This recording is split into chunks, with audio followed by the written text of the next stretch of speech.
uh, much of it was contributed by you. So thank you for all that you have already done. And thank you for being willing to jump in and be part of our pilot. I know that this is new, but hopefully you guys feel the same excitement that we do.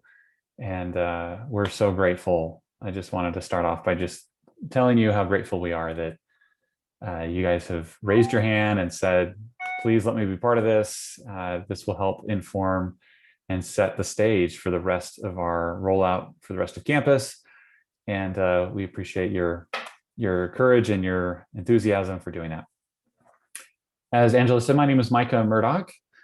I am the project lead for the Canvas transition. Just to give you I won't bore you too much with my background, but just to kind of help you understand a little bit more of who I am. I have been working in or with Canvas for the last 8 years. I taught in Canvas at Utah State back before really anyone knew anything about it, before it had become as popular as it is. Somebody threw it at me very much in a similar circumstance to what you guys are at. And they said, hey, we're thinking about adopting this new platform. You're teaching this summer. You want to give it a shot? And I was like, sure. I was going to school in the instructional technology, getting my graduate degree in instructional technology and learning sciences. So it was a natural place to start with folks in my department. And I'm kind of one of those geeks that likes to try stuff that's brand new. So I did, and I was so pleasantly surprised at how, and this is again 8 years ago, before it was nearly as, not nearly as feature rich as it is now, but I taught, things went well, I had a good experience. So I was a fan right from the start. Fast forward several years, I actually had a chance to work for Instructure, the parent company of Canvas, as their training manager for about 2 years. Helped them build their team and helped them build some of their training processes that they use even to this day. And I currently do contract work for Instructure and or other clients such as Rush to help with situations like this. So I've been doing this for a long time, but it never gets old to see folks jump in and see that kind of fresh, new aha moments that happen when you're using a system that is going to make your life better and easier, and hopefully will help lift some of the burden that it is to teach, because I know how challenging that can be. Just generally speaking, throw COVID on top of that and everything gets a little more complicated. So anyway, there's plenty more I could say about all of that, but that's not why you're here, and we want to move forward into the purpose of our training today. So let me just share my screen and I will give you a quick heads up kind of on some of the things that we are planning to cover today. Let's see. Let's go here. So today is our Canvas Bootcamp Basics. Now with basics, don't get the wrong idea. This is going to be plenty of content to cover. Is that coming through okay? Can you see my agenda? All right. Just want to make sure I'm not talking to, like, showing you guys my email or something. All right. So we have these are the points we're going to be covering today. Now we've got 2 more of these, one next week and the week after that. So we are going to get into the real nuts and bolts of what you probably think of when you are imagining in your mind building a course in Canvas or building content. But make no mistake, the stuff we're going to cover today will be very critical to helping you be successful in Canvas, because much of what we're going to cover today is going to help you make sure you kind of understand where things are at, orientation, navigation, things like that. We're also going to cover some of the methods that you'll use to communicate with your students, which is obviously very important. Managing your calendar and some of the really rich, feature-rich components of the Canvas calendar, which, by the way, is probably the #1 used feature by students of anything in Canvas. I've seen this, and it's been a couple years since I've looked at the data from Instructure, but the calendar is incredibly popular as a tool to help students kind of not just navigate your course, but balance the load across all of the courses that they're taking. So having the calendar is going to be really important, especially for students. We're going to talk about the pages and the rich content editor and the thing that makes this so powerful in our first training is because anything that you build in Canvas is going to use the same set of tools, whether that be an announcement, whether that be a page, an assignment, a quiz, a discussion board. Pretty much anywhere that you will create something will use a similar tool set that we call the rich content editor. And so kind of understanding how that works from the start will give you a huge head start as we go into next week when we're talking about some of the features and settings of building and creating an effective assignment that does what you want it to do. And then files, just for the sake of helping us stay organized, is going to be important. And then we're going to finish on modules, which modules is Canvas's place where we want to direct our students to experience the content in your course.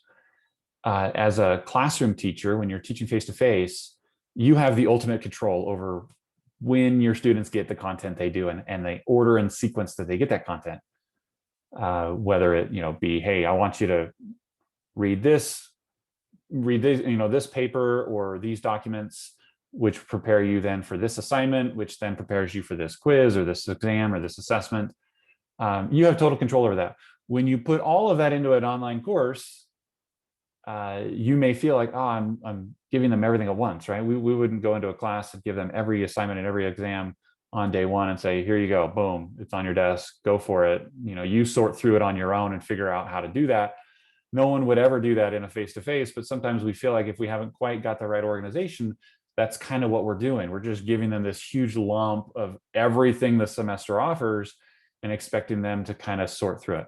Well, modules is the answer to that. It is the way in which the scope and the sequence of the course is managed, and you have lots of variables in how you deliver that, all the way from incredibly strict lockstep synchronous, one at a time type content components to kind of a wide open experience for your students where they can jump in and kind of bounce around and everything in between. So you get to decide how that happens.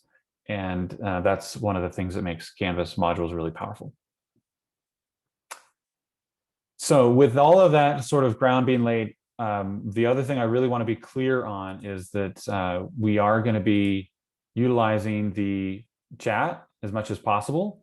We've got folks managing that. Angela and Peg from Citi and maybe others as well are watching the chat. And just to shout out to you, Angela and Peg, if any of the questions that come in are easier answered by me, feel free just to interrupt me and say, hey, Micah, here's a great question. Will you address this? Or will you go deeper into that thing or whatever, right? So if it's easier just to talk about it through the mic rather than trying to type it all out, that'd be great for you to help with that. Otherwise, don't feel hesitant to post a question at any time in the chat. And quite frankly, if you'd like to interrupt me yourselves with the mic, there's not a terribly huge number of us. I'm totally open to you saying, instead of typing it out, turn your mic on. Hey, Micah, can you talk about that some more? Or here's a way that might apply to us. Can you help? And Angela and Peg are going to be my backup because while I know Canvas really well, they know Citi and they know Rush much better than I do. So they're also going to be supporting me in some of those questions. And then we've got other members of the Citi team, Lynette, Brandon, Laura, Bronca. You guys know these people. They're great. And they're going to be helping us out. Okay. So let's jump into Canvas. And as we do this, you are also welcome to jump into Canvas if you're having challenges. We've already run into a couple of folks this morning. We are part of the pilot is that we are trying to get our backend system set up at the same time. We've done a good job, and over the last couple of days, we've done some testing. It does work. But if any of you are having a challenge or trouble getting into Canvas, please put that in the chat. And we've had Anna Semprit from IS kind of doing some troubleshooting for us there. And she's already been able to help a couple of you get into Canvas this morning. So please feel free to do that. Okay, so let's jump into some navigation components and talk a little bit about how Canvas works and looks and what you can expect. When you log into Canvas, the first thing that you land on is the dashboard. And this is what you're seeing now on my screen is the Canvas dashboard. Hey, Micah, can you share your screen? Is it not sharing? It's not sharing. Okay, thank you. Is that sharing now? Now it's sharing, yes. All right, great. Okay, so here's the dashboard. Thanks for that. Keep me up. This is what the dashboard looks like. And one of the components, the Canvas, that makes it very nice is that you and your students, in almost all cases, there are some exceptions, but in most cases, you and your students will have a very similar look and feel for how Canvas is. So whether you log in as a teacher or as a student, or in some cases you'll be both, right? Because there are some courses that currently you're enrolled in as a student, other courses that you're enrolled into as a teacher. You will land on the dashboard, and this is kind of the thing that you'll see. Each card, as they're called, represents a course. So here's a card, here's a card, here's a card. Each of these are my courses. And each of them have a little colored circle in the top right and potentially have some icons down across the bottom. You'll notice this one doesn't, but this one does. These icons are there to kind of help show components of your course and potentially give you access to any activity that may be happening within that course. So for instance, none of these courses are live. And so it's hard for me to show you what that might look like in a live situation. But if I had some discussion posts that I had not looked at yet that had been posted since last time I was in there, I would have a little icon, a little number, a little badge, kind of like you do on your phone when you have a notification of some kind. You'd see badges, and this is for announcements, this is for assignments, and this is for discussions. And the little circle in the upper right is something that is specific just to you. It's a randomly selected color. If you want to make changes to the color, you can click on it and you can change that color to whatever you want. That has significance to you in your calendar and a couple other places as well. You'll also notice that that circle, that color circle, it might actually look more like this for you, that you have that color kind of overlaying the entire card. This is, I believe, the default status. It's not my favorite because I like the color to be sort of designated or restricted to that little circle. So you can come up here into the upper right and click on those three little dots that you see up here, and it's going to give you a color overlay option that allows you to uncheck, and then it restricts that, and that gives you a better look, in my opinion. It's totally aesthetic, has no impact on the actual use of the course, but I like the way this looks a little better. Over here on the far right is your to-do list. Now, as a teacher, what that means is this is going to be papers and assignments and graded components that are waiting for you to address, to grade them.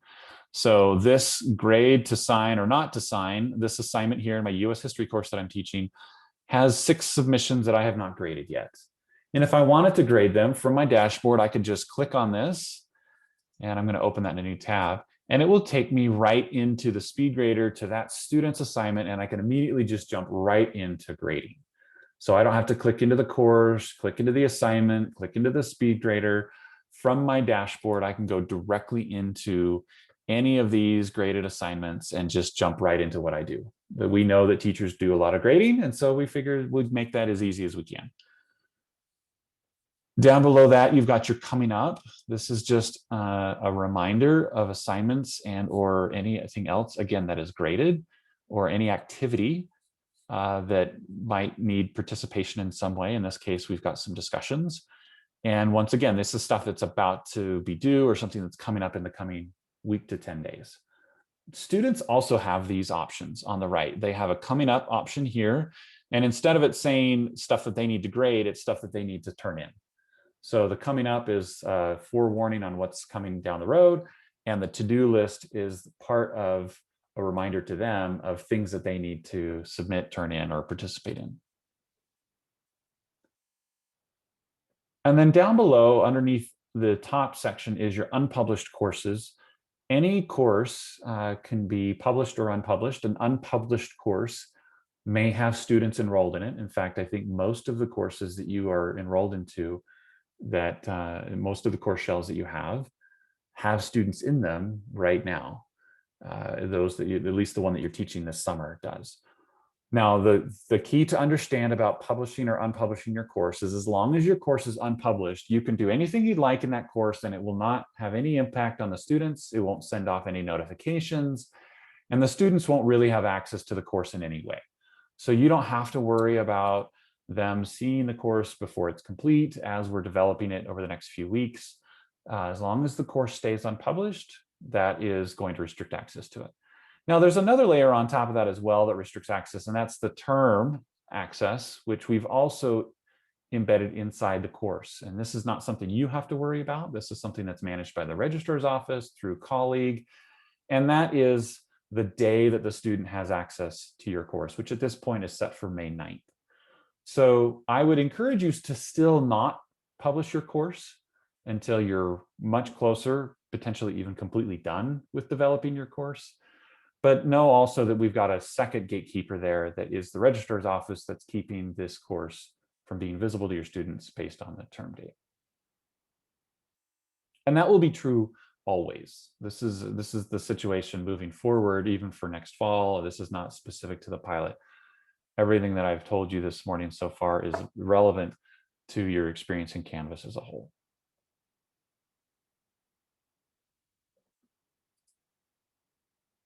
Oops, sorry, I did not mean to do that. Let's go back in.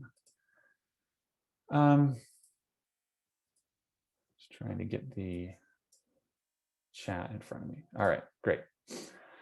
So the next area that I want to talk about is this global navigation that is over here on the left-hand side.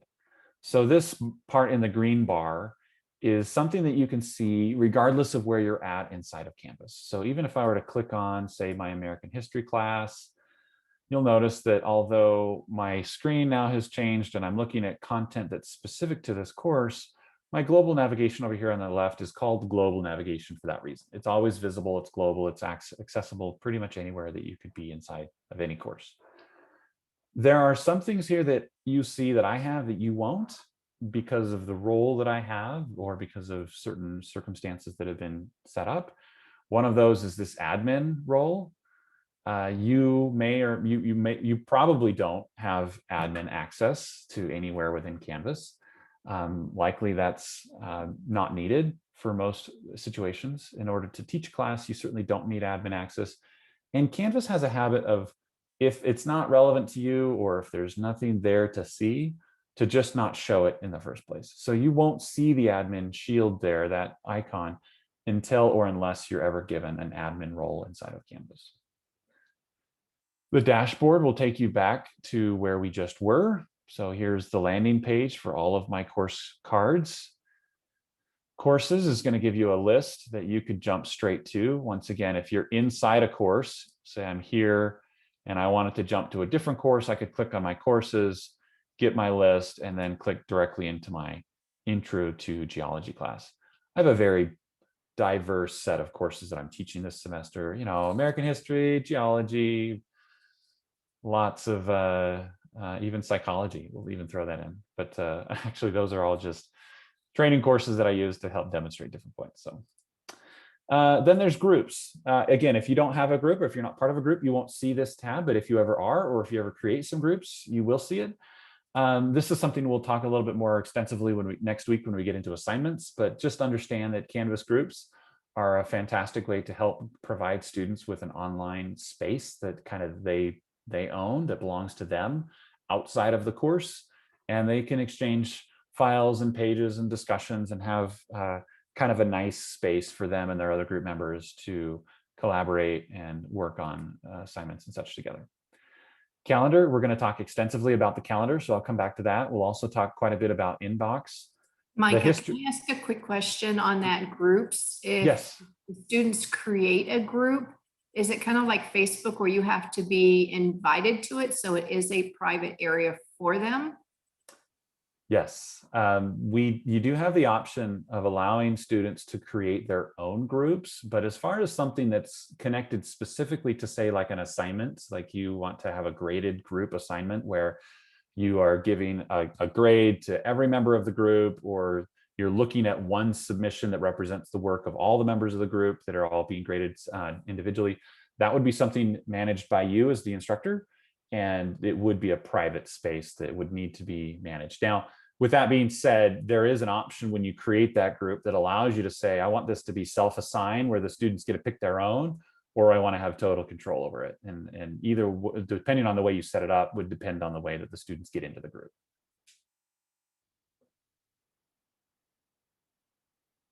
Does that help? Any other questions on that? Okay, great. History is just that. If you click on the history, it's just going to show you kind of where you've been for the last few days or few hours, depending on how many times you've been clicking. So you get a little bit of a, basically, if you kind of think of your browser history, this is a similar kind of component to what's going on there. The Canvas Commons is a share space inside of Canvas that allows you to upload or sort or search through shared content. Now, this could be shared across the entire Canvas family for any institution using Canvas across thousands of institutions around the world. You can share it with just your own university. You can share it with just your class if you've got lots of teachers that are all combining or collaborating on a single course. And in here, you can filter or organize this by courses, modules, assessment, quizzes, all different kinds of components within Canvas. And you could say, tag this so that you kind of have appropriate. But for instance, if you wanted to go in and look at a quiz that was a graduate level and just Rush University, at this point, you can see there's obviously nothing there. If I say all included, now what I'm seeing here are some quizzes that have been shared. And I can even do a further search and say, I want this to be specifically on, something to do with nursing. And if I did that, now I see these quizzes. I could go in, I could take a look at, here are the questions, and I can even import this directly into my course. Most of you already have your content kind of set. So I don't know that this would be something that's widely used, at least up front during the pilot. I wouldn't expect you to spend a lot of time here. But it is something to kind of keep in the back of your mind as you move forward. Once again, you could upload a quiz and share it with just Rush University. Other faculty could go in there and jump in and download that quiz. There's also other ways to share content amongst yourselves in Canvas that may be even a little bit easier than this. But I just wanted to kind of give you a quick heads up on what Commons is. It's just this common space that you can use to kind of help spread the love and share content with others. Canvas Studio is something that may work side by side with, say, Panopto. I know that we have a video editor that works quite well, and this is not intended to replace Panopto in any way. Although in some circumstances, you might find that it's something that's appealing to you. A Canvas Studio would come in one of two ways. It's always a video. It's either a YouTube video, and you could create videos and upload it to YouTube and then utilize that to import it into Studio. Or you could just create like an MP4 video file and upload it directly into Studio. That way, if you click on add collections, sorry, not collections, but add up here, add to the video, you can see here you can drag and drop a file, a media file, or a YouTube video into there. Once you've done that, the advantage that you have with Studio is it does give you the ability to add a comment thread string to the video for the students. So there can be a discussion going on around this video where people are asking questions, making comments. You yourself as the instructor could provide prompts, and all of it's going to be time coded. So as it goes along, for instance, at minute 2:09, if there's something said that you'd like to make an additional comment on, once the video gets to that point, you can add a comment and it would add that comment at the 2:10 point. And at the point where everybody else watches that video, that comment will pop up and you get some ability to have a discussion around that point. And it threads it like a discussion down here below. You'll see all of the posts, timestamps related to it, and kind of what's going on there. One other component that's very nice for teachers with Studio is it also gives you some insights where you can look at the length of the video and it will tell you who watched what and for how long. So it isn't just a yes or no on the yes, I watched the video, no, I didn't. It will actually give you all the analytics on how much of the video they watched, where they dropped off, where they dropped back in, and who didn't watch the video at all. So there's some real cool things going on with Studio. Again, we're going to talk more about this as we jump into some of our assignments and other things where you might use that. But it's quite cool, and it is part of everybody's instance of Canvas so that you can use it. Okay, and then the last option down here at the bottom is the help. Help is going to be important because this is going to be a place where you can go to get a quick access to many of the resources that will help support you as you're learning Canvas. So the first option up here is the Canvas guides. Can I just take a moment and talk to you about these guides? If you're not familiar with the way in which Canvas has built out their guides, you are in for a real treat. I have never ever used any software of any kind that has better self-help resources than Canvas does. I honestly believe this is an enormous part of how Canvas has become so popular so quickly. Next to its user friendliness, they have done an absolute phenomenal job in creating all kinds of really, really good documents. And as you go through, you can see that there's tons of screenshots. It walks you through the usage and why you do it and how it works, all kinds of detail that are very user-friendly, incredibly comprehensive, and they're always, always accurate. There's very, very few situations where I've ever run across a situation that the Canvas guide was not accurate. So if you jump into Canvas and click on the help button, the very first option there is the Canvas guides, and it will pop open this screen and it will allow you to do a search. Or if you're really just kind of in a bind, you could even just go straight to Google and say, how do I make an assignment? And then put Canvas in there.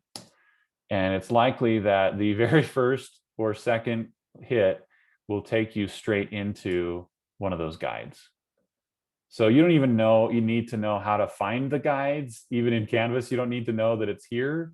If you just open up a browser, go to Google and do a search, it's likely, very likely that you're going to find something that has been written by Instructure, by Canvas, that will help you with that. And then underneath all of that are city support efforts. You've got emails, phone numbers, you've got the city YouTube channel. This shows up for students where they can click on this and it will give them an option of picking a course and saying, hey, I'd like to send my instructor a question, and they can just send the message to their instructor straight from this menu without even having to go into their course or into their inbox. Anyway, there's all kinds of very cool help resources here, the Rush Library, even a Center for Clinical Wellness, student accessibility services. And then if you'd like, there's also, when you log into Canvas for the first time, you get this welcome tour. If you click not now, it goes away, but you can always bring it back by clicking on help and clicking on that show welcome tour, and that will bring it back.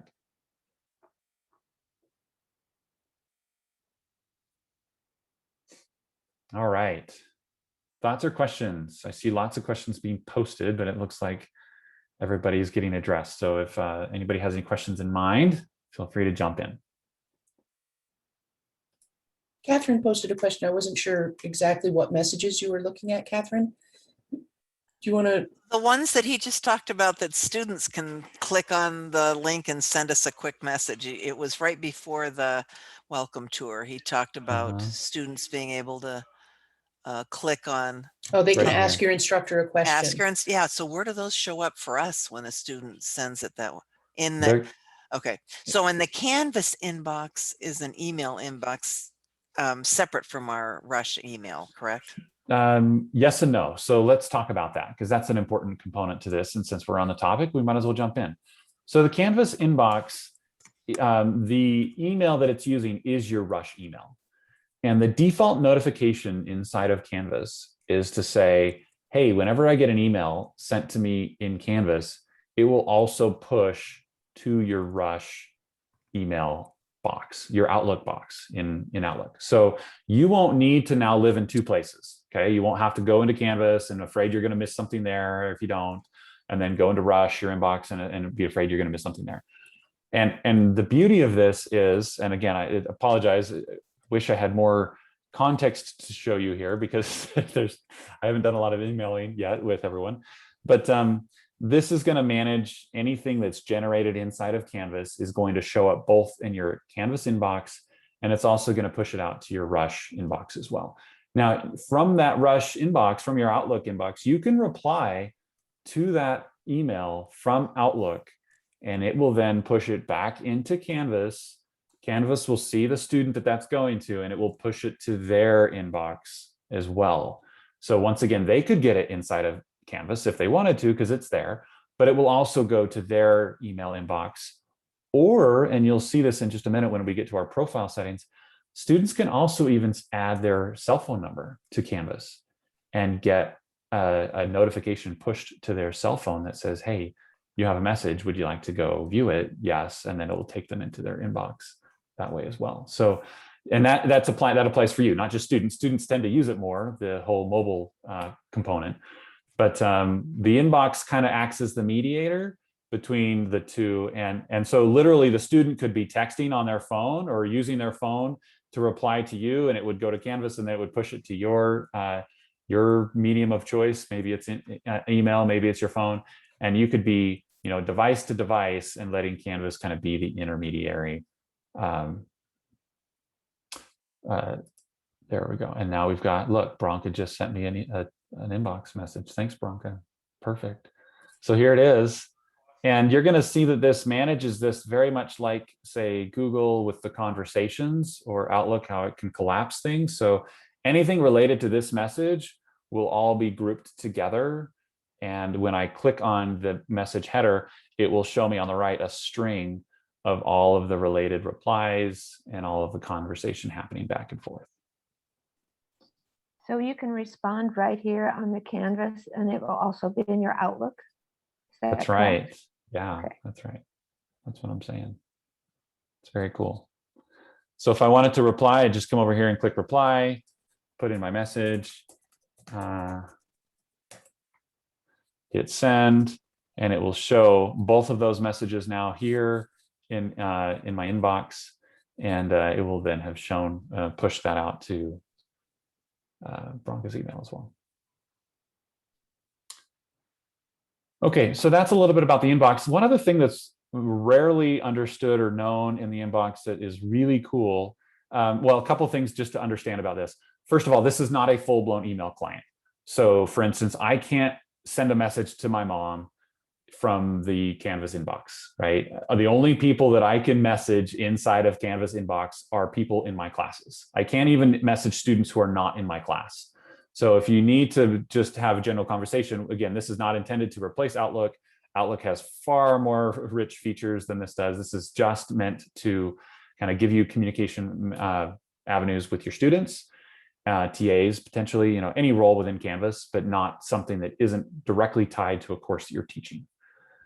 With that being said, another component that you can look at that's really cool that you'll learn more about when we get to grading and assessment is it also has, has unread, starred, sent, archive, just like you expect in an inbox, but it also has this cool additional section called submission comments. And what this does is it shows you all of the comments that you've made on assignments that you've graded. And so you can even have whole conversations around these assignment comments where you're grading it, and we'll get to this in SpeedGrader. I'm not going to go too much detail now, but you can make a comment on an assignment to a student that says, hey, here's my thoughts. And that will show up here in a list that you can then quickly get to. So you're not, again, thinking, okay, what was it? What assignment did I say that in? Or what student did I say that to? It's digging deep into your courses and trying to figure out this conversation that you've had with a student, particularly if there's something, that the student is pushing back on your feedback or saying, I don't think that was a legit, I don't agree with you, or that, if you have these sort of conversations around these grades that you're giving in the comments area, you can have a quick access to those directly in the inbox by filtering according to submission comments rather than the default, which is the inbox, which is not related specifically to an assignment. It's just a freestanding conversation that you're having back and forth with a student.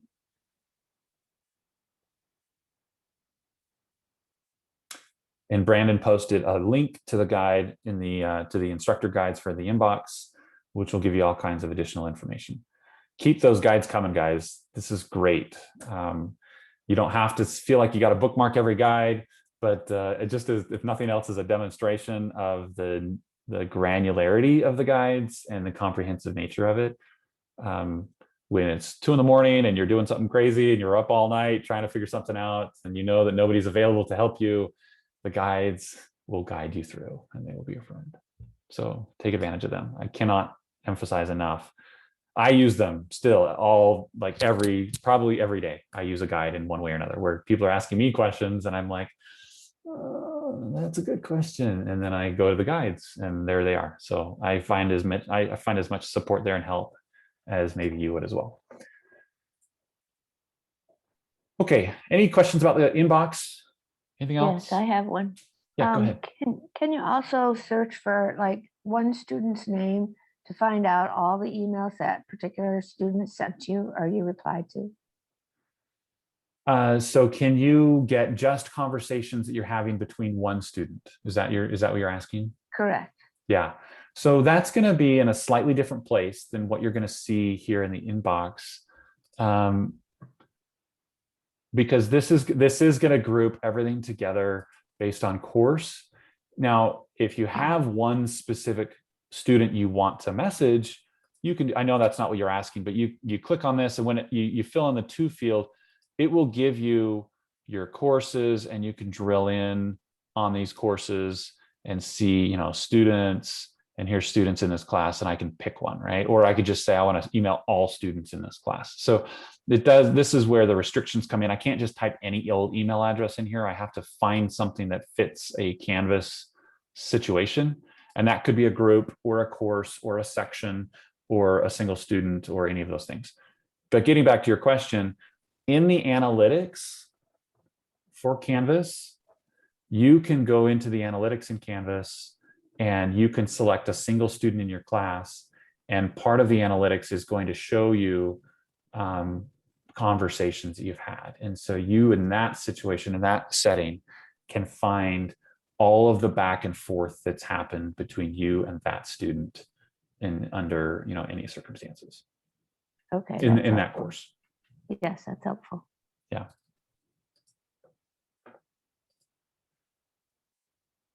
Okay, we're going to jump out of inbox and we're going to kind of go through some of the setup and the things that you'll do just basically once at the beginning to get yourself kind of in a place where you like, and then this is kind of one of those things where you'll set it and forget it, but it's important to kind of understand how this works from the start. When I click on my picture, and you probably don't have a picture in there yet, when I click on account, it'll show me a picture, and this is where you can add your picture to the system. There is several components, and this is specific just to me. Now, it's important to understand that all users in Canvas have their own little account area, and everybody has the ability to adjust their profile settings, their notifications, their settings, other things like that. You as a teacher can't set the notifications for your students, and they can't set them for each other. Everybody gets to decide their own user situation and how it all works.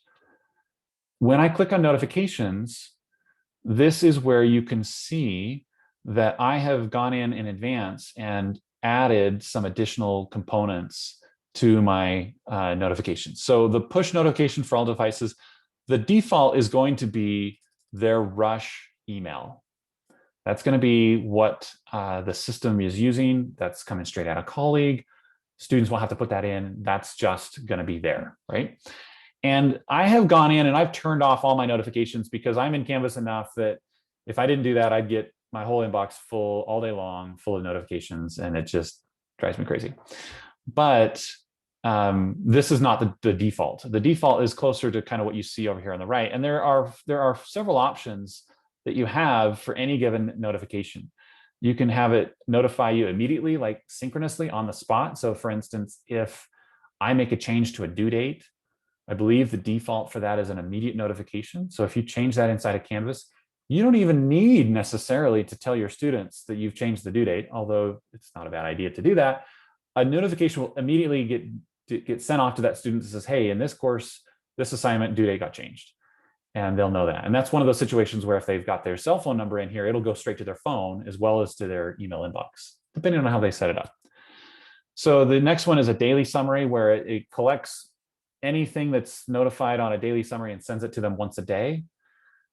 Weekly summary, you get it at the end of the week, and then notification off, we'll turn that off altogether. Most of them are not off. Most of them are on to some degree. Students can come in here and make changes to it. We're going to have an orientation for students. We're going to talk about this, and we're going to encourage them not to turn their notifications off, because it's in their best interest to leave them on, particularly in the default, or they can even turn them up. But you'll find as a teacher that you might find that you're getting dinged a lot with some notifications, and you might want to turn them down to a less frequent instance. You don't need to know when you've changed the grade for an assignment or the due date or something like that, because you're the one doing it. And so unless you're collaborating with lots of other teachers and maybe you want to know if they do something, you probably want to turn these notifications down just a bit so that you're not getting inundated with lots of notifications. But again, it's totally up to you. I have also added my Gmail account, and here is my cell phone. Now, putting your cell phone number here doesn't expose your cell phone number to everybody else. You're the only one that can see it. Nobody else will see that, even if they get a notification sent to it. So don't worry about putting your cell phone number in there that you're giving your cell phone to all your students or something like that.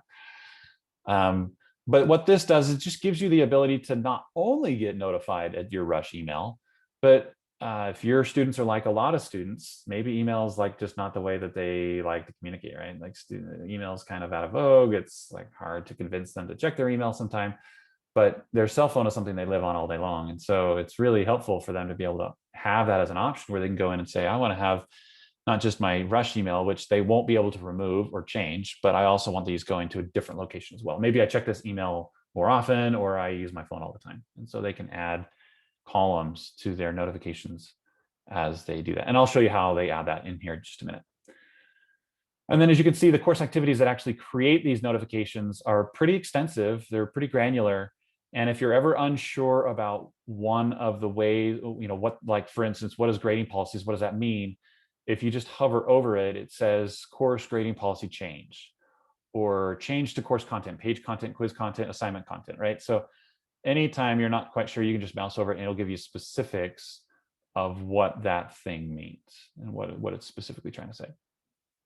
And then you can either leave it at the default frequency, or you can make changes to, I want this to be a daily summary, and I want this one to be weekly, and I want this one to be immediate, right? So you can go in there and change that. And there it is. There's the notifications components. To know how to make adjustments to the options that I have in my notifications, I go to settings. I'm still in the account, so I'm still here. And I click on settings, or once I'm in there, I've got that same menu here. I click on settings. And this is where I can come over here to the right, ways to connect. I can add as many email addresses as I want.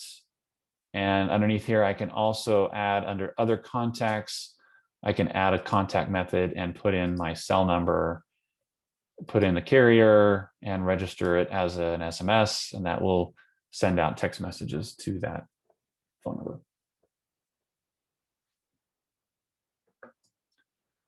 Really, the only other thing that needs to be done in this page is this is also where you can go in and upload a picture of yourself inside of Canvas, make it a little bit more friendly.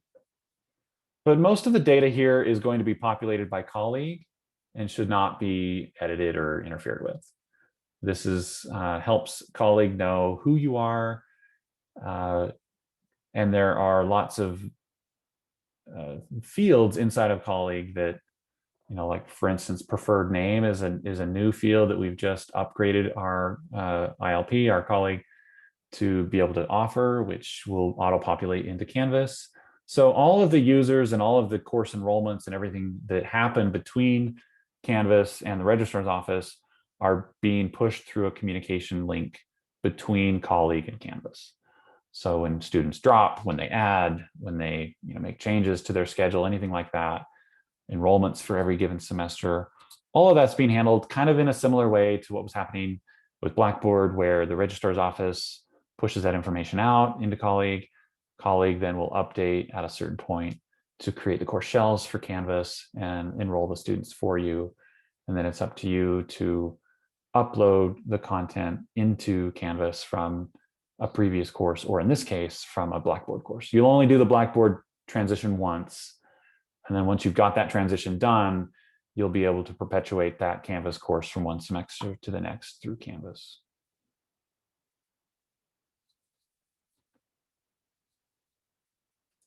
And then the last component that I'll talk about here that's relevant to us today is the profile. If you come in here, you can make some changes. And again, this is your Canvas profile. This doesn't mess with anything in Colleague. This just gives you a place where you can put in a little biography and maybe some links to your LinkedIn account or your CV or your website or anything else you think you'd like to kind of have just in your profile. Again, you set this once and it just perpetuates from semester to semester. And if somebody ever clicks on your name in a course and wants to learn more about you, they can do that through this. Not mandatory, but kind of a nice to have.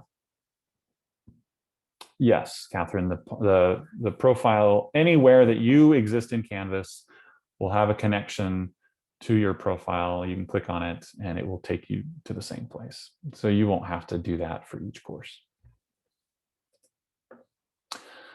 Conceptually speaking, one of the things that's, I think, fairly unique, or at least important to understand about Canvas, is every single person from Rush that's in Canvas is just a user. You're not enrolled into Canvas in a specific role when you're uploaded into the system. The role applies, like say teacher or student or TA or whatever that might be. The role applies once you're put into the course environment. So just within the system, everybody's the same. You, me, university president, you know, the newest freshman, all of us have the exact same kind of existence inside of Canvas as a user. And then as we're put into a course environment, we're given a specific role within that course as a teacher or as a student or as a TA or something like that. And that determines the access and the capabilities that we have within that course. That's why you can have one login and click on one course and be a student, which you will be students inside the Growing with Canvas course, and click on another course and be a teacher and have full editing access and be able to make whatever changes you want. So that's kind of the basis for being able to understand that you're a user, but your role is applied to the course once you get put into the course environment.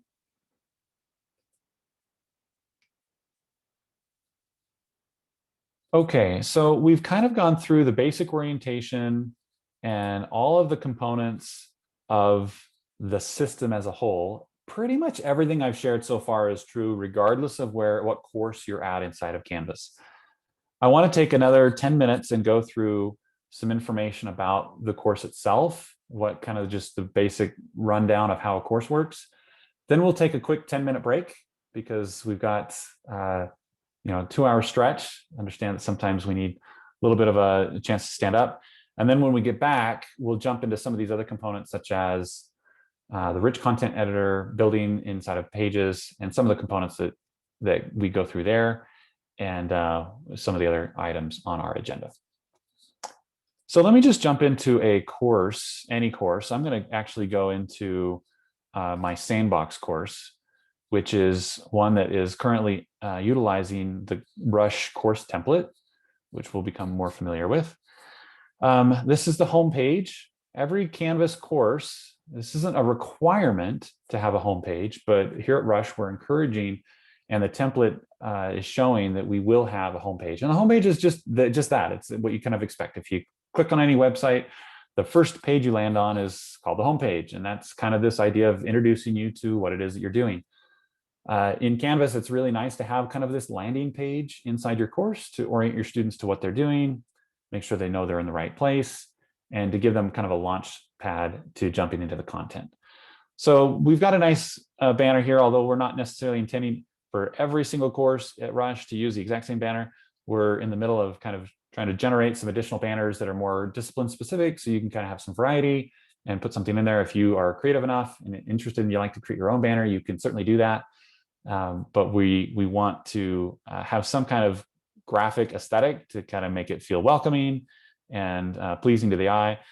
We'll replace this, and anywhere that you see this yellow coloring, it's not intended to stay yellow. Please don't leave it yellow. That's not the template. We're not encouraging you to have lots of weird yellow shading throughout your course. What we're indicating is that's an easy way to see the areas of the course that you should be editing or that you should be updating and customizing to your content. So of course, we don't want it to say course number dash name. We want it to say whatever course and name is yours. So you can replace that whole thing with the coloring as well with your course name, put in an introductory video or some content.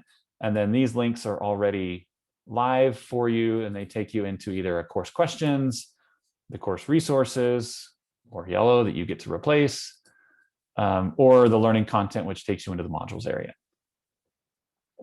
So you don't have to do anything with those images down at the bottom. You just need to put in an introduction and put in your specific course information. But as you see here, the homepage, it's got a navigation here, over here on the left. So this is the course specific navigation. You've got some buttons and variables over here on the right, many of which we will touch on to some degree. Here's your analytics. I mentioned earlier, you can look at your analytics and jump in and see. This is currently not having any, doesn't have any analytics.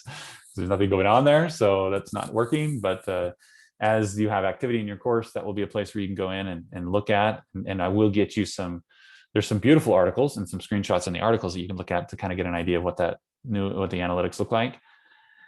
But this is kind of your basic homepage layout. Pretty well everything that you're going to see here is going to be laid out similarly in other places. If you want to edit a page, an assignment, a quiz, a discussion, you'll always see an edit button up here in the upper right.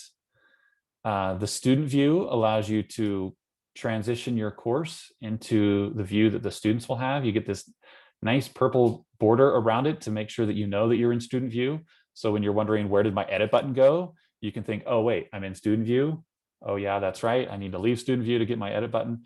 But this just kind of helps you be able to, on the spot, wherever you're at in your course, you've got this little student view option up here on the right where you can click on it and see that page or that assignment or that component in the eyes of your students. And that helps make sure that what you're building truly is what you expect it to be and how your students will experience it. The navigation over here on the left, these little eyeballs, the line through it, all of these links will always be visible to you as the instructor to jump in and look at. But we don't necessarily want all of these links available to all of our students. And that eye with a line through it crossed out is indicative that is not a visible menu item to your students. It's always going to be visible to you. But when I went into student view, if you recall, all of those disappeared. And the reason, the thinking behind that is that we like our students to access our content through modules. Now, I understand that that's not necessarily the case in every situation, but that's something that we're strongly encouraging.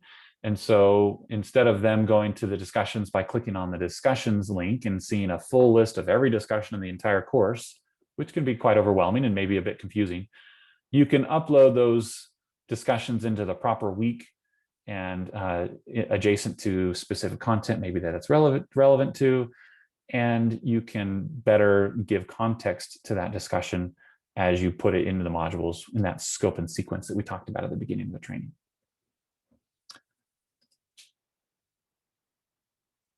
And we'll talk more about how you can turn these on and off at will. This is up to you. You can decide that you'd like to show certain links and hide other links, and that's all something that you can do as well. But that's kind of the basic layout of your course. If you go into a page, as I mentioned earlier, you've got your edit option over here on the right. And in this case, you can also click on view all pages and get an index of all the pages in your course. Again, another reason why perhaps having the pages visible to your students isn't that important, is at least as far as the link goes. The pages themselves are clearly important, but we don't need to give the students access to an entire list of all the pages in the course in one long alphabetized list that doesn't necessarily have a lot of meaning to them. But we can insert those pages into our modules and give them the ability to access that page in the proper week, in context of the proper assignments and activities, and in the sequence that we decide. And that would be a much better use of pages through modules rather than through this pages index link.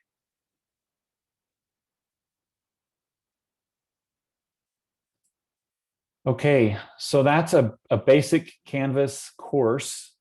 Again, one of the things that we love about Canvas is it's simple and it's consistent. So you're going to see tons and tons of consistency in all the different places that we go. And that is why you're able to pick it up so quickly, because once you've kind of figured out the way it's laid out, which is very simple and straightforward, then you're going to have that experience over and over and over again in different places within Canvas.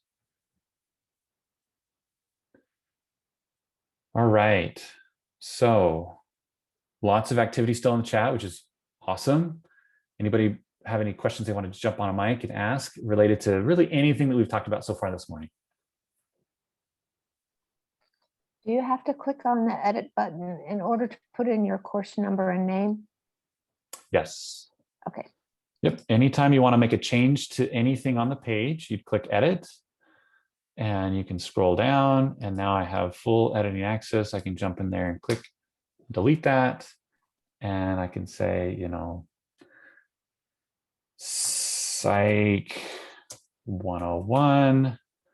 It's keeping that, so I can highlight that yellow and come up here. Again, this probably feels very much like, say, a word processor. And this is what we're going to talk about when we come back.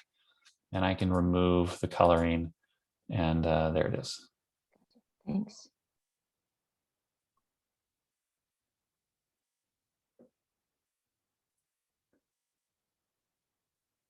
And if I hit save, which you do have to do, there is some auto save functionality inside of Canvas, but I still strongly encourage you to always hit the save button at the bottom of the page, just to make sure that you're not relying on something that may or may not pick it up the way you want.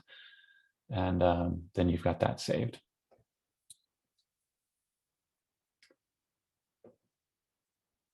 Okay, let's take a quick break.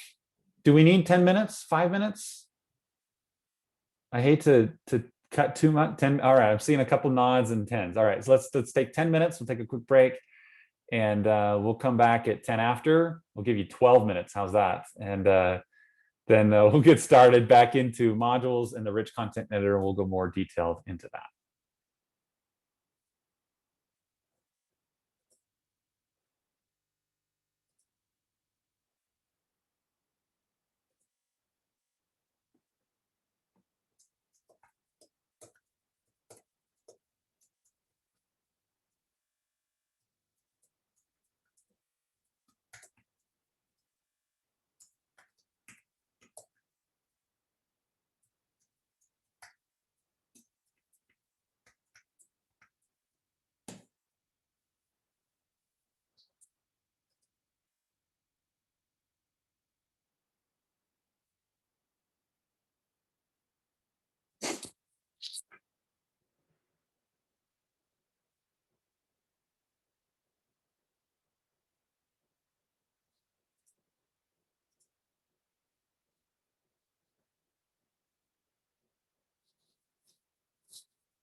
All right, we've still got a little bit of time until 10 after, but let me just kind of cover a couple of things that are relevant to the future of our training and over the next few weeks, kind of how things are going to be working out. So I'm going to go back to sharing my screen for just a moment. And so here is the the list of trainings that are going on. Now this is a little bit small, probably. Let's see if I can make this bigger. So right now we're doing the week 1 boot camp. That's this line 4. These are all of the webinar, topic related webinars that are going on throughout the week, times and dates. All of them will be using this exact same Zoom link. And also notice there's some open office hours, open lab hours that you can just jump in and get questions answered, random questions. Now, keep in mind, we're going to be covering lots of other topics in future sessions. So you probably don't want to spend a ton of time on content that we haven't covered yet and will be covering in future weeks. But just be aware that this is kind of a place for you to ask questions that are relevant to your specific course content and things that maybe we weren't able to cover, or the questions that come up as you're learning more about some of these features and functions. Now, if you're wondering, how do I find this training schedule, this beautiful training schedule that Citi created, that comes up with my next point. I did talk about this in the town hall. I think an email went out, but this website is what we're calling our Canvas Information Hub. And it has a link to the Canvas login right here. It's got our timeline, some upcoming events, training support. Here's that schedule that I was just talking about. If you click on that, it'll take you to that spreadsheet. Any information about becoming a faculty champion, summer pilot for you guys. You should know most of this, but if you don't know this, then here's some information for all of you. Some other important links, recordings. This training will be linked here once we're done with it, when we have a recording for it, and then the way to contact any of us. So this will be updated frequently, so feel free to bookmark this page, come to it as often as you need to. And if there's anything that you are using frequently that isn't located here, shoot me an email and let me know, or any other members of the Citi team, and we can make sure that we consider putting that on the information hub and getting that out there. Okay, so that's just a little bit of a commercial there. I wanted to make sure that we all kind of understood and knew that those resources existed. Any questions about that? What is the link to that page? Oh, you need the link to this page? Yeah, the URL. Yeah, so I can get there. I can't read it. Let me put it in the chat. Thanks. There it is right there. Did anybody get an email yesterday about this website? I sent an email out to our communication team and asked them to send something out. Was that a yes? Yes, I got it. You did. Okay. I didn't get it myself, and so I wasn't sure if it had gone out or not. So, but if you run across colleagues or other folks that don't know about this website, please feel free to help support the effort to get the word out, because we want everybody to know that there is stuff out there. And I think sometimes people aren't aware of it, and therefore it gets underutilized. Okay.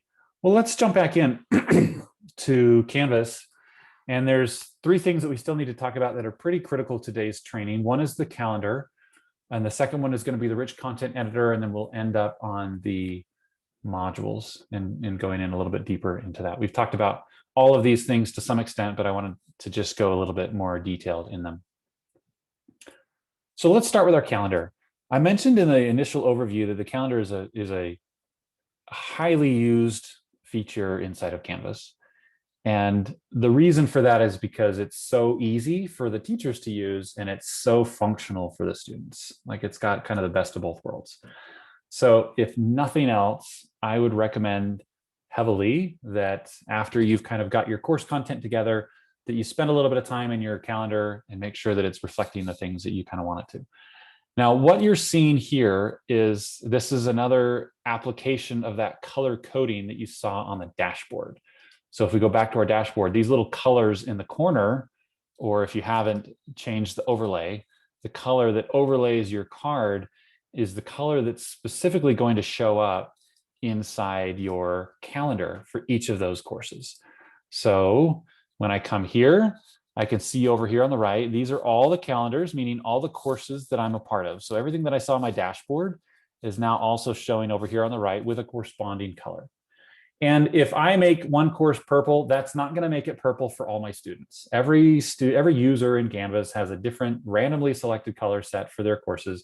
And you can make adjustments to that all you want, because everybody's in a different set of courses. And so there's chances maybe everybody picked purple that I was a part of my color, and then now all my courses are purple. So each individual user has independent ability to make changes to the colors of their courses. And again, you can either do it on the dashboard, or you can even just do it straight from here. Click on the little dots on the right, and you can even put in a hex code if you're going to be that specific, or you can just pick one of these colors as they show. And those colors will then correspond to the appointments on my calendar, on my page. And so the blue is the blue, right? This is my American history. Everything that's blue is my American history. Now, if I want to filter down, I can start checking these, or unchecking them, I guess. And I can focus just on, in this case, my American history. Now, these other courses don't have due dates in them. That's why they're not showing up. If I had due dates on every single course that I was a part of, every single course here would show some presence on my calendar. So you can select and deselect those courses in whatever way you want. Here's where things start getting really cool. And one of the reasons why students love this, and why teachers do as well. First of all, I don't have to maintain this calendar. When I put a due date in an assignment, it automatically shows up on my calendar in the appropriate place. So they're linked, and they're totally synced all the time. Now, with that being said, if as a teacher I come in and I think, ooh, look, this introduction to psychology due at 11 a.m. on the 9th of April, actually, I want to push that to the 13th. I can click, drag, and drop that assignment in my calendar. And that not only changes that due date in that assignment on my calendar, but because they're synced, it will automatically change that due date in the assignment itself. And at the same time, send out that notification that we talked about earlier to let students know that the due date for that assignment had been changed to a different day. Super simple, but incredibly powerful. So if you're using the due dates in Canvas, anywhere a due date shows up in Canvas, it will always be the same. There's no separate maintaining. The other place that also changes, if I do a drag and drop, is in the syllabus. So the syllabus inside of Canvas, we didn't talk much about the syllabus, but let me just kind of quickly go into a syllabus page. The syllabus inside of Canvas not only has a place where you can put content and or load your document, that I know you guys have a syllabus template that you use, so you can upload your document here, but it also has an automatically generated list of all of the assignments and the due dates for each assignment within my course. And there are even clickable links. So as a student, if I come in here and I wanted to accomplish this assignment on the 2nd, I can click on it and it will take me into that assignment, and then I can begin working on it. So these assignment due dates are also always synced and accurate with your calendar. So there's no need to think, oh gosh, I got to change that here and there. And in fact, in some cases, when I was teaching college students, I removed that table from my syllabus where it had all the due dates and everything in it, because that was manually done, and I always had to maintain that and keep it up. And if I made any changes to it, it was, immediately incorrect. Whereas if I make a change to that inside of this, then I know it's always going to reflect everywhere it does inside of Canvas accurately. So Micah, at the beginning of the semester, if we have like 3 case studies, we don't open all 3 case studies up at the very beginning. How do they see those due dates then? Because you're saying if they click on the link, it takes them to the assignment. Yeah, so there are restrictions that you can put on assignment availability within the assignment itself, a begin date and an end date that surrounds that due date. And so, yes, it will still be clickable, but when they click on that, it will give them a, sorry, this isn't available until this date. And it tells them very specifically that it's okay, nothing's broken here, but you can't get into it until the date designated by your instructor. Okay. And that would be true here as well. So if you look at what happens in the here in the calendar, if I click on this, I get a brief detailed description of the instructions, and I get clickable links. So I can just go straight into that assignment from my calendar. This is why students really love their calendar, because it shows them kind of everything that's happening at any given time, and it allows them to jump straight into content from their calendar. So for teachers, you can move stuff around and get kind of a sense of what the load is for any given time period. I've even used this as a way, just to kind of comment on that, to help me double check the fact that I am not overloading one week and underutilizing another, that I'm not, being imbalanced in the workload for my students. And I kind of do a quick scan through the month or through the calendar as I go. Can I just have you clarify? Did you say that if we drop and drag the date on the calendar and we've also entered those dates in the syllabus, it will automatically change the syllabus dates? It will change these dates in the syllabus inside of Canvas, not inside the document if you've got dates in your document, right? Okay. So if you've got stuff in the text or in a PDF or a Word doc or something inside the syllabus, it won't obviously have an impact on that. Okay. But these dates down here at the bottom will be synced. Okay, and then I think what Amber was asking is a question that I had. Can these dates get pushed to our Outlook calendar also? Yeah, so the calendar inside of here, you'll notice over here on the right, you've got a calendar feed. Mm-hmm. And if you select that, it gives you a link that you can use to add an additional calendar inside of Google, iCal, or even Outlook. So there is a way to push this date content into your Outlook calendar. It is a one-way push, so be cautious of that. In other words, what I mean is, if you want to make a change to a due date, it can push that content into your Outlook. But if you're in Outlook, you can't make a change to a due date of an assignment inside of Outlook and have it push back into Canvas. It only pushes one direction. So if you're going to make a due date change, do it in Canvas, but you can have at least some visibility in your Outlook calendar based on that feed. Thanks. Can I put the link to that in the chat from the Canvas instructor guide? Great. Hey, Micah, one thing that I wanted to add in here, of course, the dog has to bark, right, as soon as I start talking. I'm so sorry. Is I would not suggest putting due dates in your syllabus anymore once you're using Canvas. I think you're bound to sort of either make mistakes or stuff like that, and students will not need it in both places. That was my question. Actually, I have a couple of questions. Yeah. Yeah. So I'm thinking, so the university will allow us to pull this out of the syllabus, because I think right now there is a grid that asks us to put, in the template, right? So yeah, but I think it's optional. I don't think we've ever made that. I think in the very, very beginning, when someone else was responsible for this as a project, they had it as it was locked down as like you have to fill it out, but I believe now it's optional. Yeah, I think you're right. It's still a good planning tool, but we don't have to keep it in the syllabus. Yeah, I think the more we can pull out of that document, like that we have to babysit and update and potential for conflict, the better. A couple of questions. When you drag and drop those due dates, then I believe you said, Micah, it will notify the student that those due dates have changed via email as long as they've asked for that notification, right? I'm just worried that a due date changes and a student, I had the original due date and whatever. So just to make sure that the students are notified in some way. Yes. The other question I have, and this may be a little bit in the weeds, but it's really important for one of the courses that I teach in. We use a third-party LTI. So I think that's what it's called, where it connects to another learning management system. It's called Evolve. It's by Elsevier. Okay. And so we have to put all of our due dates in there.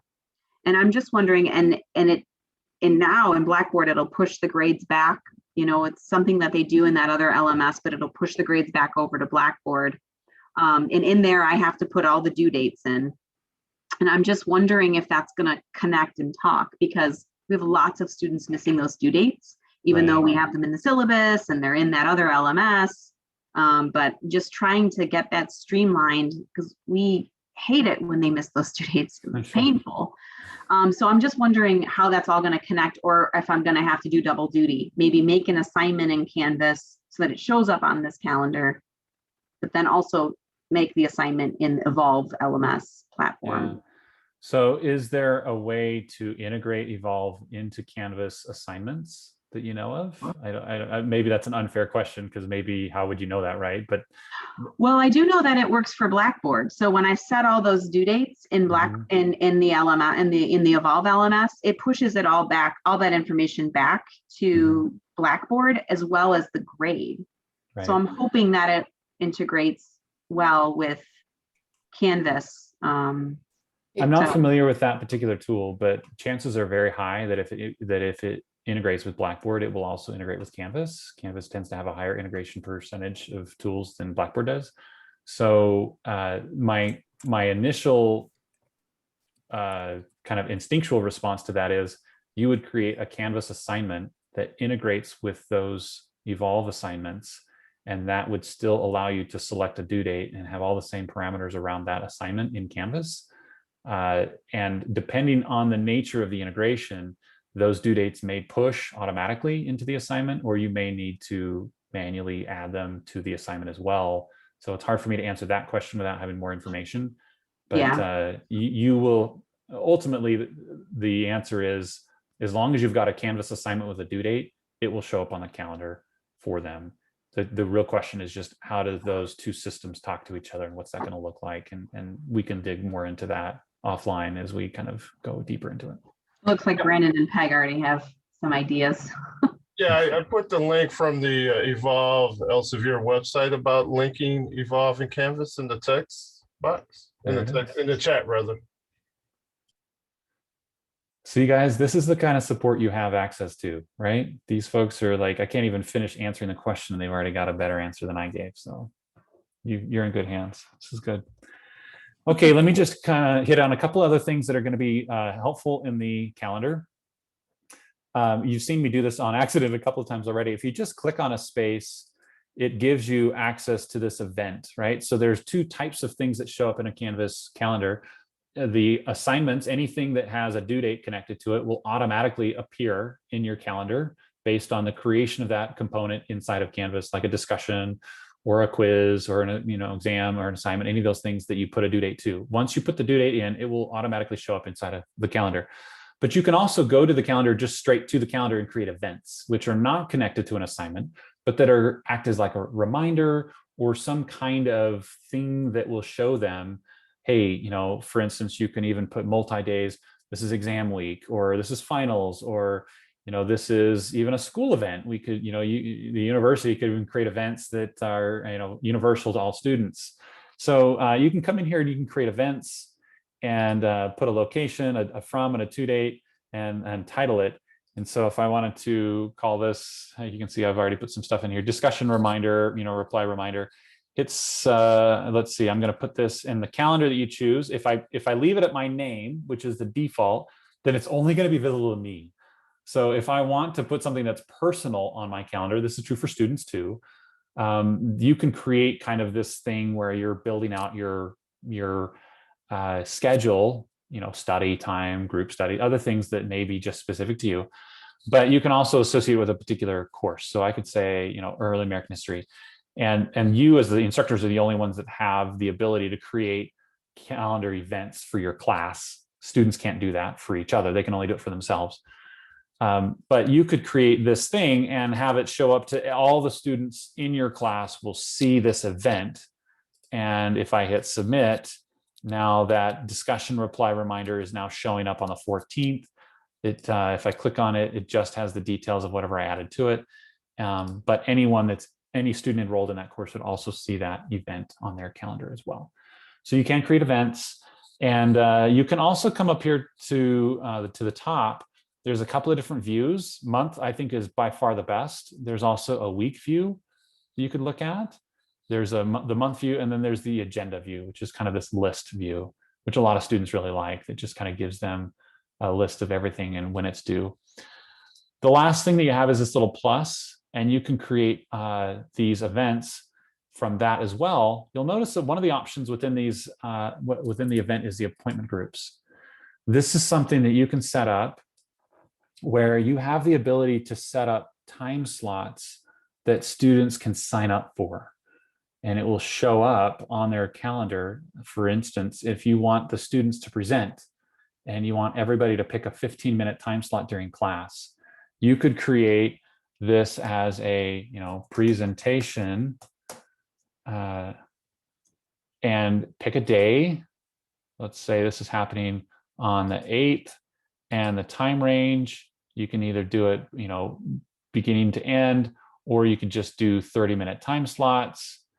And so let's say that we want this to happen on the 8th, and class happens between 10 o'clock and 11 o'clock, right? So and I want them to be not 15-minute or not 30-minute, but 15-minute time slots. So I can hit go, and it will create all of these time slots for me. I can select the calendar, the course that this belongs to. So this is in my intro to geology class. I hit done. You can limit it to one appointment each, yada, yada, hit publish.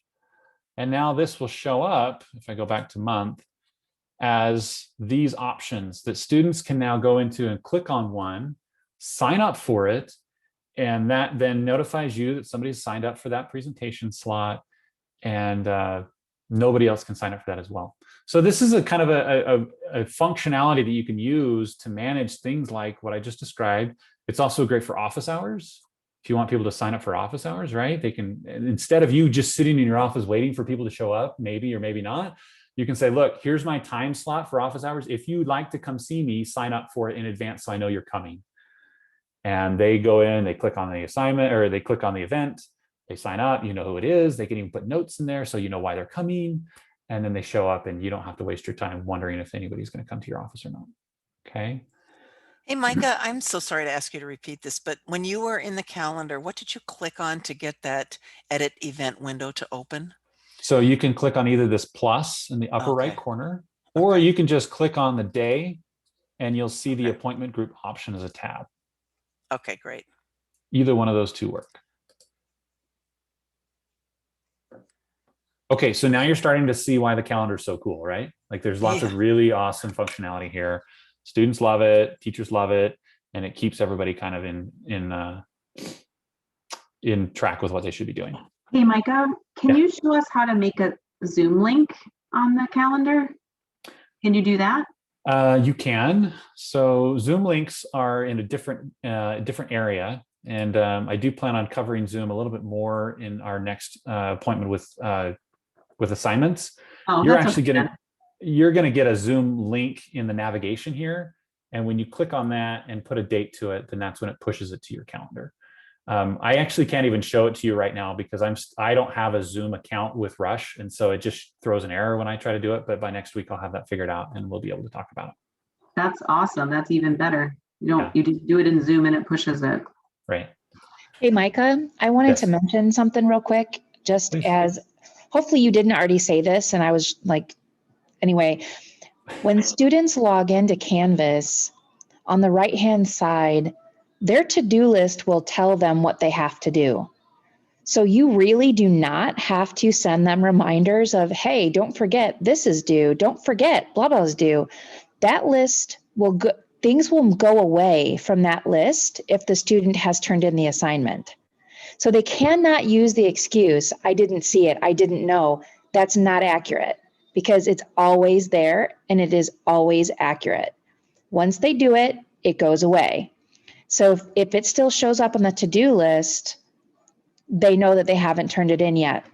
And also you as a faculty member, what I found really useful about the to-do list is that sometimes students will turn in something late and you won't really know that they've turned in something late unless you go into the grade book or if you check your to-do list, because it'll pop up there. It'll say one, whatever, but it will be late. And so you can just click on that and it'll take you right to that student's assignment that needs to be graded. If you allow late assignments, even if you don't allow late assignments, and somebody turns it in, it'll pop up on your to-do list, which is such a good thing to keep you focused on what you need to be getting graded.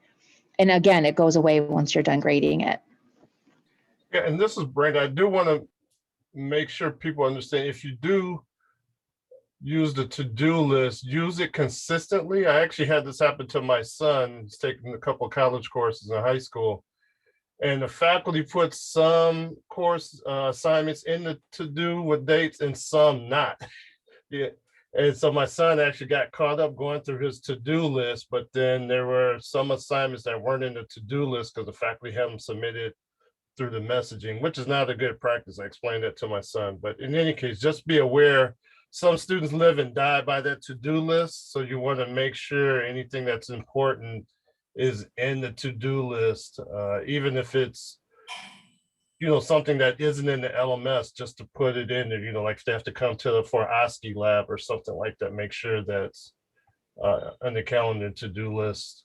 Yeah, it has to be. Alana asked, yes, the to-do list is connected directly to the assignments. So if you have anything that is an assignment with a due date, it will automatically go to the to-do list. But if you have other things on like your syllabus or something like that, that are not associated with an assignment, they don't have a due date, they don't have that kind of thing, the students will miss it. It won't show up on the to-do list. So you just have to make sure that you have assignments created and then they'll pop up. So don't worry, they're not going to be there if you set up an assignment with points, because it will show up. It's just the stuff not that you don't create an assignment for, which it's pretty rare to do that, but people use Canvas in all kinds of strange ways. And we're going to dive into all those different options when we talk about it next week. So when we get to assignments, we'll look at different point structures, different submission point structure, submission structures, lots of different options that you have. So, and we'll talk about the implications of each of those different decisions and how it shows up on, say, the to-do list or the calendar, or other things like that. So those are good things to kind of lay some great groundwork for next week, but just know that we're going to go into pretty good depth on that. All right, let's jump into the rich content editor and kind of the fundamental building component inside of Canvas. So anytime, I'm just going to go to pages, right? So we're going to create a new page. Now a page in Canvas is just that. It's like a web page. Just imagine, it's like a web page, right? That's basically what you're creating, is a web page. So think of it this way: there's no interaction, there's no grade points connected to it. It's just a tool to deliver content, just to convey information, right? And it can convey all kinds of information like text and images, videos, links. There's lots of integrations that can even impact a page and the things you see there. But it's not an exam. It's not a discussion where there's back and forth, and it's not an assignment that gets submitted. It doesn't have any of those functionalities. It's just designed to create content and deliver the content. So it's kind of the equivalent of you lecturing in class, right? It's just you standing up, talking, direct instruction. Now, with that being said, the way that you create the content inside of a page is exactly the same as the way that you create like your quiz instructions or your assignment or the announcement that you want to send out. The only difference on a page and those other components is that there are different and variable options down here at the bottom that kind of dictate how those things work. So an assignment would have a due date that you can add, and points, and delivery method, and how they submit it, and things like that. Whereas a page has a very, very simple set of features down here at the bottom that allow you to, as was just kind of mentioned with the to-do list, you can add a content page even to the to-do list, because, as was said, students do kind of live and die by the to-do list, right? They get very set on using the calendar to kind of understand where things are at, and going to their to-do list to make sure that they've got everything checked off. So if there's just something you want them to read or to do, or just some content you want them, and you want to make sure that they get it, you can always click that box down at the bottom, click a date to have it fall on their to-do list, and it will do that. But what I want to spend the most of our time doing today is talking about this ribbon across the top. And it looks and hopefully feels very much like any basic word processing document or software you've used lots of other places. Very similar icon sets, very similar functionality, with a few variables because of the nature of the fact that you're building a course and not just a regular old Word doc. So the first few, I don't think I need to go into much. These are, your font size, your heading size, bold, italics, underline, coloring both the text and the background. So if I say, here are your instructions, I can change the color of my font if I want to be very, kind of 7th grade-ish. No, I'm kidding. That's typically not something that a lot of faculty do, but you might want to highlight it in red or something like that, right? To kind of make it stand out, bold, anything you might expect.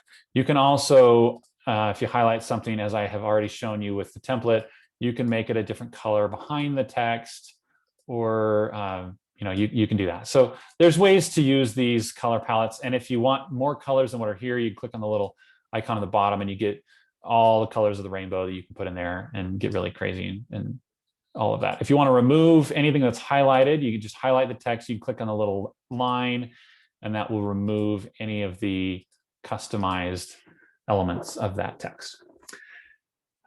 This is your superscript. And then if you click on that, you have a subscript. So if you're doing any kind of math kind of stuff, there's that. If you really want to get into the math, you can come up here. Anything that you see here, these are all kind of quick links. Everything you see here is also listed in these menus across the top in much, much more detail. So you get all kinds of stuff in the menus that you don't see on the quick links, but the stuff that's most readily needed or used most often are in the quick links along that ribbon. But for instance, if we wanted to go back to the math, there is a math equation editor that gives you like crazy anything and everything you could ever imagine. You want to put in some fractions, you can come in here. If you've ever used LaTeX before, this is what we're talking about.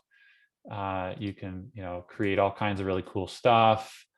Let's say we're going to multiply that. I'm just making this up as we go along. I have no idea how to do this kind of math anymore because I'm not in 8th grade where I learned it. But let's see, I need this one here. Let's put a 3 there. All right, so there's that equals what?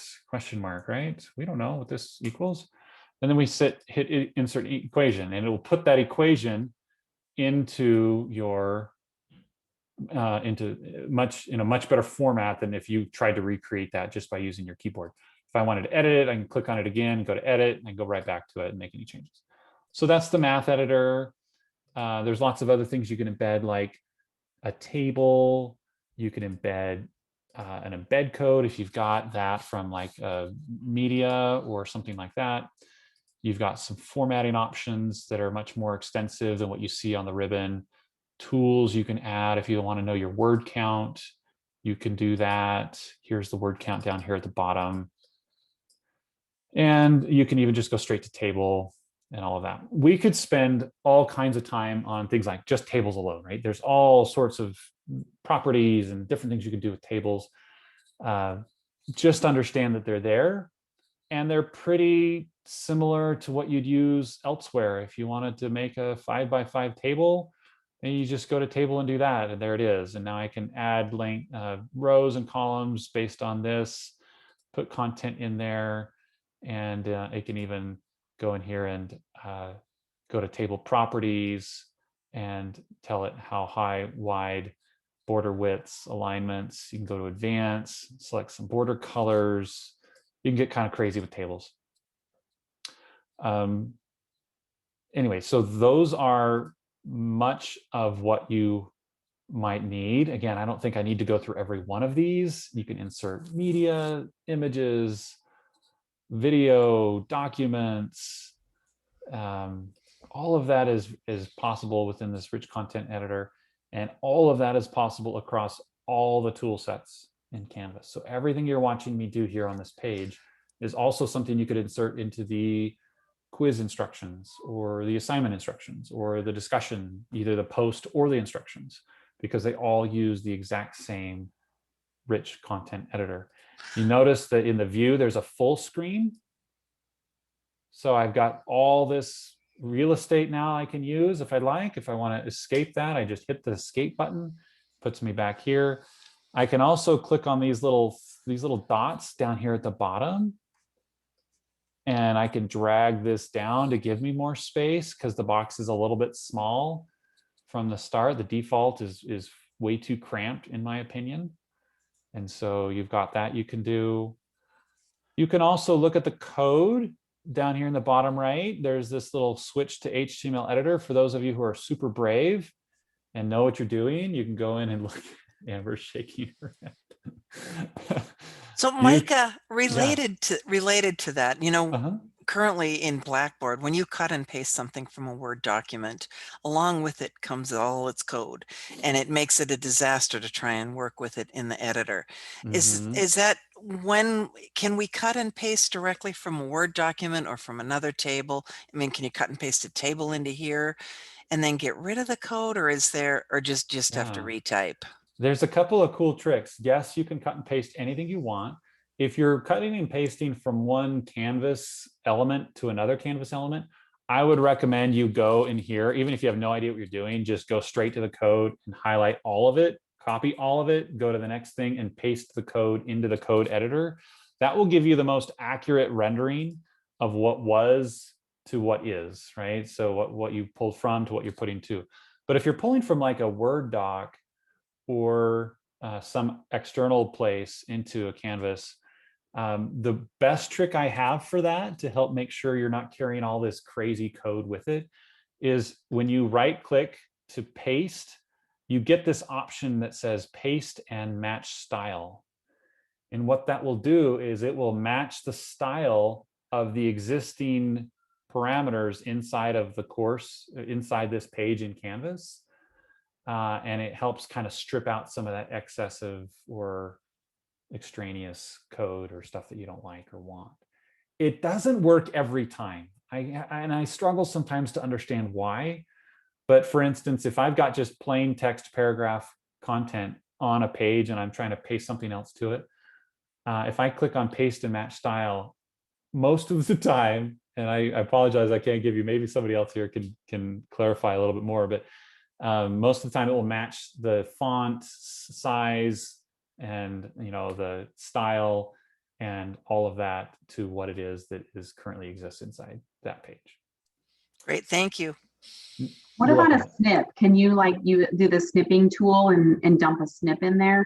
So if I just wanted to show I don't know, sometimes I just snip a headline and I dump it in there or something like that, like the title of a journal article. When you're snipping, are you just doing a basic copy paste, or is it like a specific screenshot type snip? I think it's like a screenshot because we have a snipping tool that is whatever. You can use shortcut keys as well to snip just a piece of a website or a picture or something like that. Yeah. If you're capturing an image, then you are going to come in here and you can't drag an image directly into this space. You'd have to go to the upload image and then you could drag it to here. And then it would upload that image to wherever your mouse is on the page. But this is the upload image area that you have access to. You can't pull a snip directly into this, but you can copy paste any text, but any sort of PNG or JPEG or any kind of file, media file type would need to go through either the image uploader or the video uploader. One more question about that. Yeah, please. When you upload images or documents or videos, is the default to have it open in a new page, or is there a way to set it so that it opens in a new page? Yeah, so if you dump an external link into this that goes outside of Canvas, the default is to have that open a new tab outside of Canvas as they click on that link. It'll pop open a new tab and it'll take them to it. And you can link within Canvas. So if you'll notice, if I say, go to this discussion, right? And let's say I want to link to a discussion in my course. And instead of trying to give them instructions on where to go find that discussion, I just want them to be able to click on that and it'll take them right to it.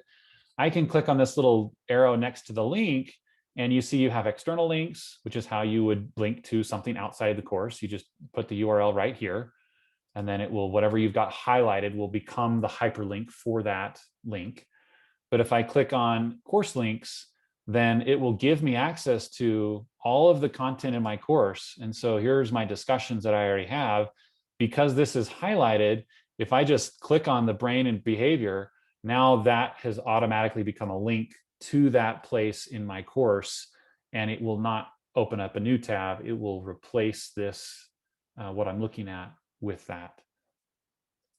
So if I save this now, I have to enter a title. Here's my test page. If I hit save, if I click on this, it will take me to that discussion just straight away.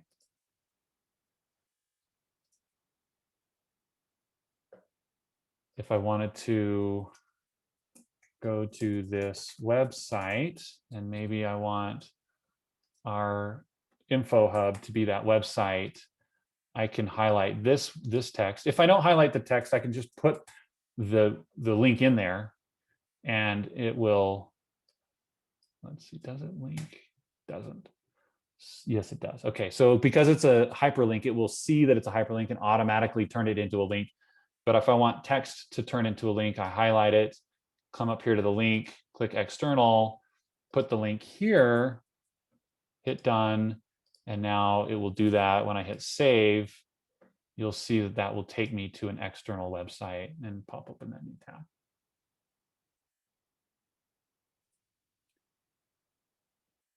Thanks, Micah. That's great.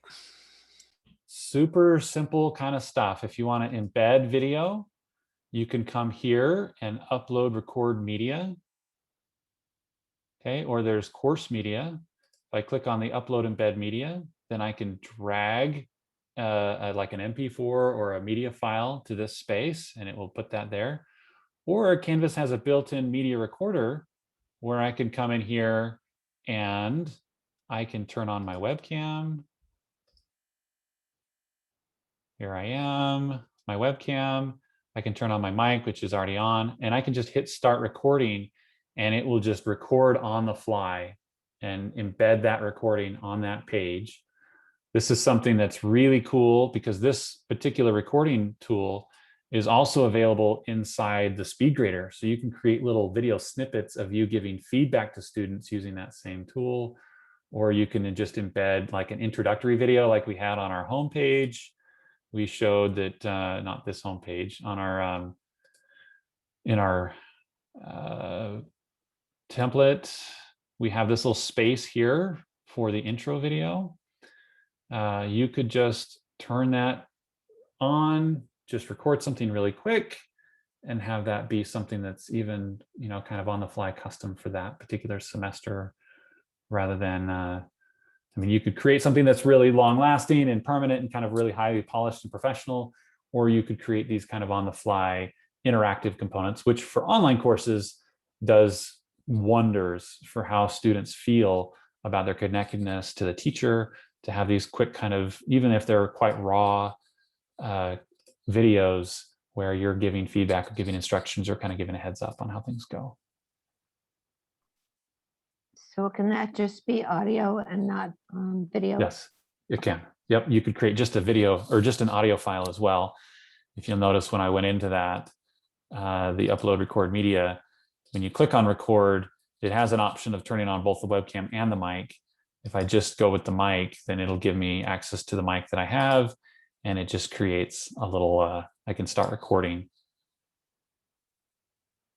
And it just creates a video with a placeholder there. I'm not sure, this is a software that I have on my computer. I'm not sure why that's showing up, but you won't have that. That won't be showing up for you. And then if you just hate what you did, you can always click to start over, because, you know, sometimes we just don't like what we record, unless you're different than me. Thank you.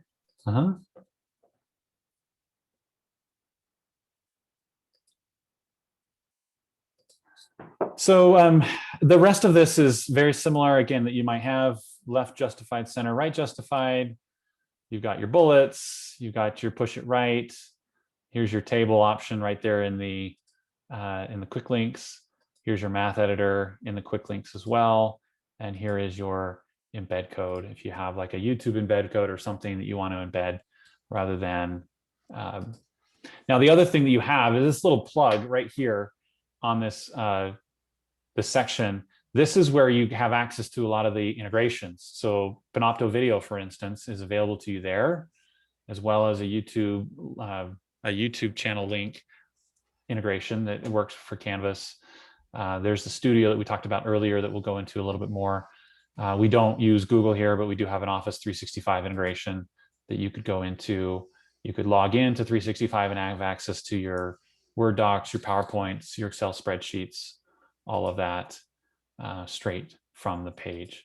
So those are all a little bit more advanced. We're not going to go too much into that since we're almost out of time anyway. But the thing that's, again, really cool about everything that we've talked about so far is that if I were to leave this space and go into, say, let's just go to an assignment, and I want to create a new assignment. So over here on the right, I have add assignment. You'll notice I have the exact same toolbar, exact same resources, just a whole bunch of extra settings down below that dictate how this assignment operates that we'll talk about next week.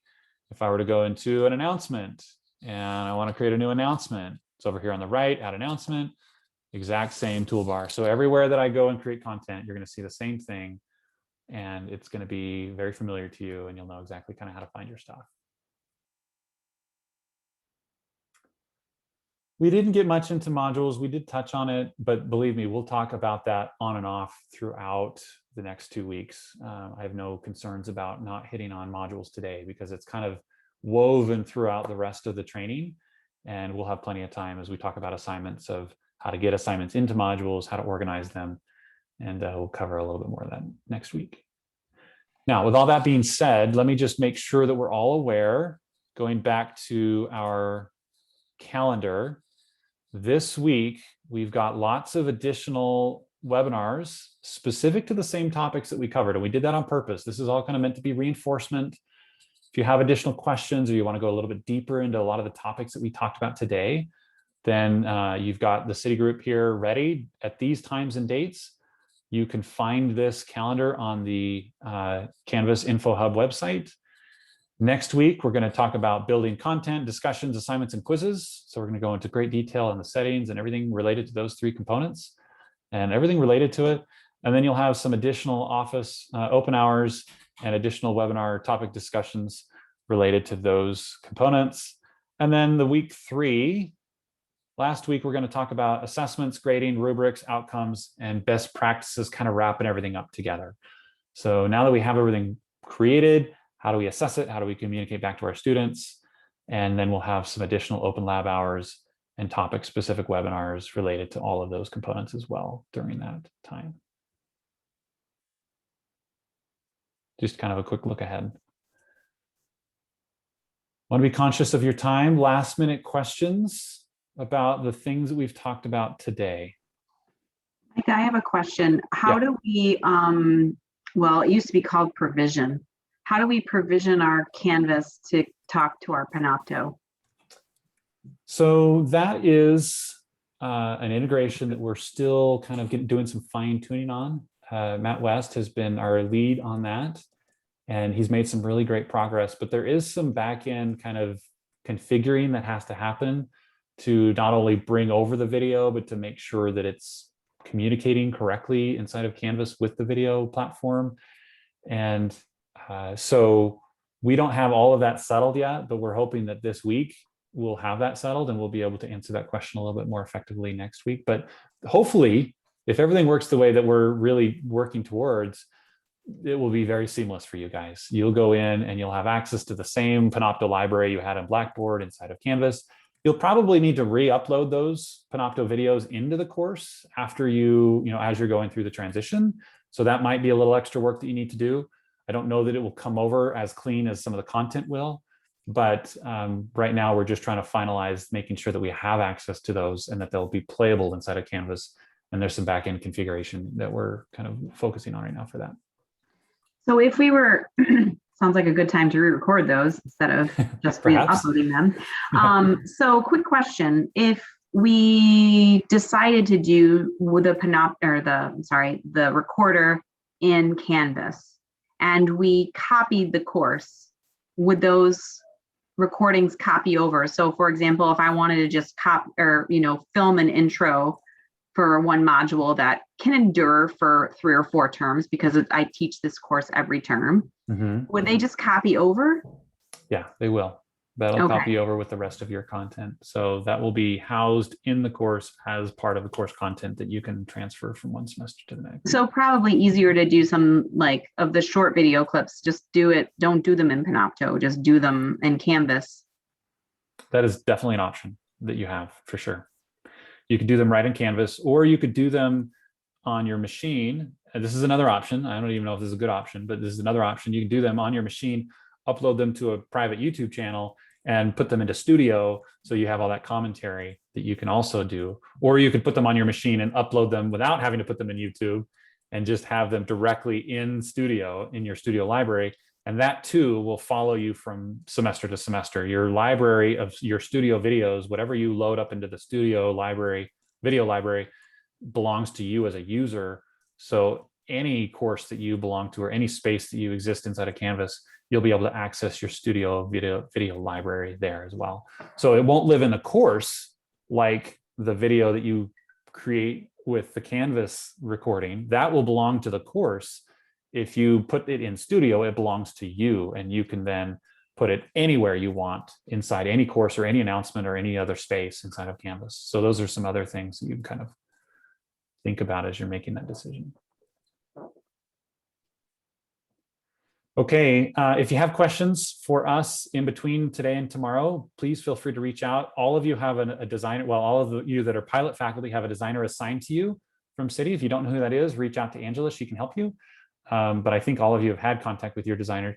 They are there to help you. Don't hesitate. You don't have to get through all 3 boot camps before you start working on your courses. Please feel free to do that now, today, yesterday, as soon as you want to. We'd love to have you in and as far as you can. But if you have any questions, feel free to also email me. I'm more than happy to answer whatever questions you have. But your Citi folks are going to be your best support. All right, we'll wrap it up. We're 2 minutes over. So Amber's got one more question. Yeah, I just have a question. I was kind of monkeying around with my profile a little bit when you were talking, and I see that there's pronouns in there, but I can't get to how to update that part where there's if I go into my profile, hang on a second, I got to get out of this Panopto because I couldn't get into it. So when I went to my account and I look on my profile, it says biography. Okay, that's what I put in, right? But then I think there must be somewhere else. Maybe it's settings. Yeah, under settings, it has my full name, my display name, my sortable name, my pronouns. Do you have an edit settings button over here on the right? Do you have that? Wait a minute, let me see. Where are you? I'm in settings. Oh, and yeah. click on Edit account settings. Oh, okay, gotcha. Yeah, all right. And I also tried to put my my cell phone on, but it was supposed to push like a code. And it hasn't done that. Is there? Yeah, if you go in there, it does have it push it again. I did this yesterday and I had to have it do it again. For some reason, it didn't do it the first time, but when I clicked on try again or push it again, it worked the second time. So I'm not sure what's up with that, but you might try that.